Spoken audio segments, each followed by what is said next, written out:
আত্মা মানে তো ভগবান, তিনি তো আমাদের অন্তরেই আছেন, তাহলে আমরা যখন অন্যায় করি তখন তিনি বারণ করেন না কেন? মহারাজজির উত্তর, তিনি ঠিকই সাবধান করেন, তোমরা শুনতে পাও না। ছেলে মেয়ে অন্যায় করলে বাবা মা সাবধান করেন, কিন্তু ছোট ছেলে মেয়েরা বারণ শোনে, বড় হয়ে গেলে শোনে না, তারা যা করে বুঝেই করে। আমরা কি করে তার বারণ বুঝব? মহারাজজির উত্তর, শান্ত শুদ্ধ মনে তার ইঙ্গিত বোঝা যায়। আচ্ছা, আমি যেখানে থাকি সেখানে দেখি লোকেরা দিনের বেলায় মিথ্যাচারণ করে, লোক ঠকায়, কিন্তু সারা রাত হরিনাম করে, এদের কি নামে ফল হবে? মহারাজজির স্পষ্ট উত্তর, না, কোনো ফল হবে না, একে বলে নামাপরাধ। তবে নাম করতে করতে কারো কারো চৈতন্য হয়, কারণ নামের একটা ফল আছে। তখন সে ভাবে নামও করছি আবার এইসবও করছি, তখন সে এগুলো ছাড়তে চেষ্টা করে। বেড়াল ছানাকে তার মা যেখানে রাখে সেখানেই থাকে, আর ঠাকুর বলেছেন ঝড়ের এঁটো পাতা হও, দুটোই কি এক? মহারাজজির উত্তর, ভাবার্থে এক, কিন্তু একটু আলাদা। বিড়াল ছানাকে তার মা যেখানে রাখে সেখানেই থাকে, মাঝে মাঝে শুধু মিউ মিউ করে তার অসুবিধাটা মাকে জানায়, কিন্তু ঝড়ের এঁটো পাতা, ঝড় যেদিকে যায় সেদিকেই যায়।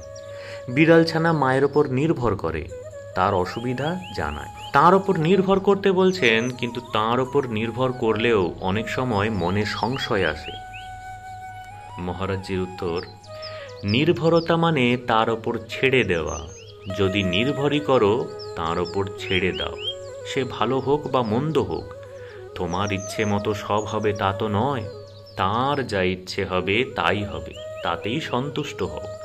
যে ভগবানে নির্ভর করে তার কোনো সংশয় বা অশান্তি হয় না। সংশয় বা অশান্তি হলে বুঝতে হবে ঠিক ঠিক নির্ভরতা হচ্ছে না।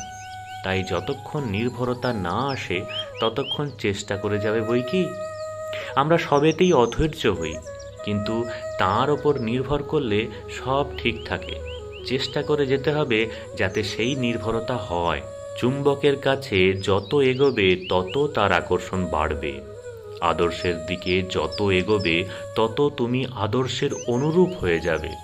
বাধা যে পড়ে সেটাও দরকার। প্রবল বাধায় প্রবল শক্তি, বাধা আকর্ষণকে বাড়ায়। মহারাজজি, দিন চলে যাচ্ছে, নামে রুচি হচ্ছে না তো? মহারাজজির উত্তর, দিন চলে যাচ্ছে এই বোধ হচ্ছে কি?